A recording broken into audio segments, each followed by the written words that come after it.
Governo e associazioni datoriali risultano insensibili alla richiesta di rinnovare il contratto nazionale, una pretesa legittima dei lavoratori finalizzata anche ad aumentare il potere di acquisto oramai che rende impossibile il sostegno degli stipendi degli autoferrotrambieri. A questo si aggiunge la difficoltà propria di reperire delle risorse umane che portino gli autobus e i vaporetti.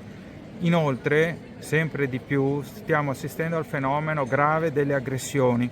e chiediamo un intervento della legislazione nazionale perché si possano prevenire e reprimere questo fenomeno che sta contribuendo sempre di più a rendere sempre più raro la possibilità di trovare autisti e marinai che si prestino a svolgere questo lavoro, analogamente a quello che sta succedendo per esempio in sanità nei pronto soccorsi.